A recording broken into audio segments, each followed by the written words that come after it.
बात हो रही हो मार्वल की या डीसी की, दोनों की ही मूवीज में एक चीज देखने को मिलती है कि स्टार्टिंग में तो विलन्स का दबदबा बहुत दिखाया जाता है, पर एंड तक आते आते उतनी ही आसानी से निपट जाते हैं।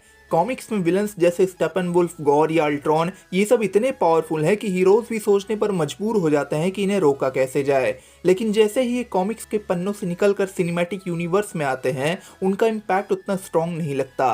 उनकी पावर्स कम लगती है और कभी कभी उनकी स्टोरी इतनी जल्दी खत्म हो जाती है कि ऑडियंस को वो चीज़ फील ही नहीं होती। और अगर तुम लॉजिकली देखो तो इसका सबसे बड़ा रीज़न है टाइम।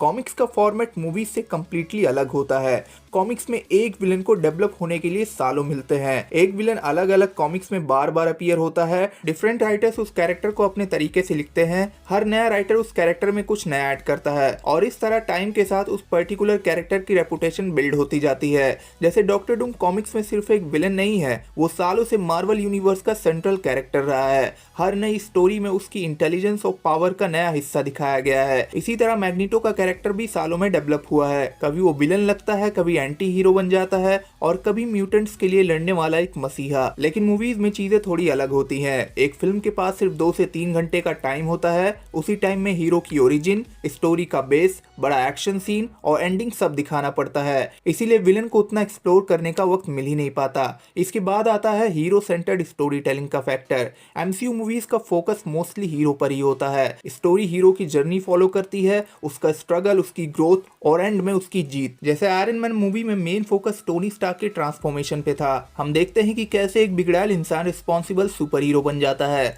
स्टेन का सिर्फ एक रोल था कि वो सामने खड़ा हुआ, प्रॉब्लम क्रिएट हुई और एंड में मारा गया। और जब स्टोरी का फोकस सिर्फ हीरो पर होता है तो विलन्स को ज्यादा डेवलप होने का चांस ही नहीं मिलता। फिर आता है एक और बड़ा इशू जिसे fans one movie villain problem कहते हैं। एमसीयू में कई विलन सिर्फ एक ही मूवी में आते हैं और उसी मूवी में डिफीट भी हो जाते हैं। इसी वजह से ऑडियंस उनका लॉन्ग टर्म इम्पैक्ट फील ही नहीं कर पाती। जैसे गॉर द गॉड बचर, अल्ट्रॉन, ये सब कॉमिक्स में थेनोस से भी ज्यादा कमीने हैं, लेकिन मूवी में लिमिटेड टाइम होने की वजह से इनके कैरेक्टर को अच्छे से एक्सप्लोर करने का मौका ही नहीं मिला। एक और बात कि मूवीज में विलन की पावर्स को अक्सर बैलेंस करना पड़ता है ताकि स्टोरी कंट्रोल में रहे, जबकि कॉमिक्स में कैरेक्टर्स की एबिलिटीज बहुत एक्सट्रीम हो सकती है। अगर विलन ऑलमोस्ट अनस्टॉपेबल हो तो राइटर्स उसके अगेंस्ट क्रिएटिव सोल्यूशन बना देते हैं। लेकिन मूवीज में प्रॉब्लम यह है कि अगर विलन बहुत ज्यादा ओवर पावर हो जाए तो उसे रियलिस्टिकली डिफीट करना मुश्किल हो जाता है। इसीलिए कई बार विलन्स की पावर्स रिड्यूस या सिंप्लीफाई कर दी जाती है। यहाँ टोन भी एक इंपॉर्टेंट फैक्टर है। एमसीयू का ओवरऑल टोन काफी लाइट और फैमिली फ्रेंडली रखा जाता है।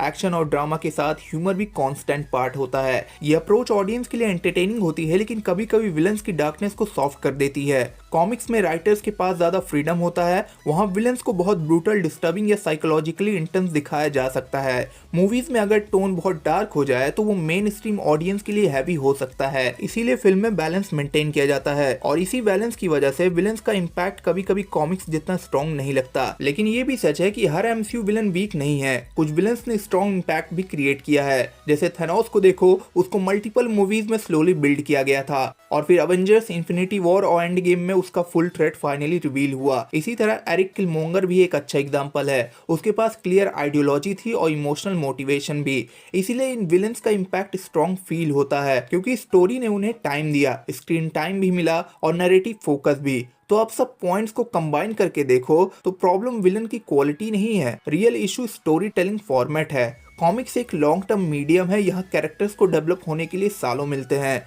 मूवीज में टाइम लिमिटेड होता है, 2 से 3 घंटे में स्टोरी खत्म करनी होती है और मेन फोकस मोस्टली हीरो की जर्नी पर होता है। इसी वजह से मूवीज में विलन कभी कभी हल्के फील होते हैं, चाहे कॉन्सेप्चुअली वो कितने भी पावरफुल क्यों ना हो। और यही रीजन है कि काफी लोग डॉक्टर डूम को लेकर डरे हुए हैं, क्योंकि अभी जस्ट इसे इंट्रोड्यूस किया गया है और अवेंजर्स डूम्सडे में काफी सारी चीजों को समेटना पड़ेगा। एक्समैन से लेकर टीवी, ये तीनों स्पाइडरमैन, घोस्ट राइडर और भी बहुतों को।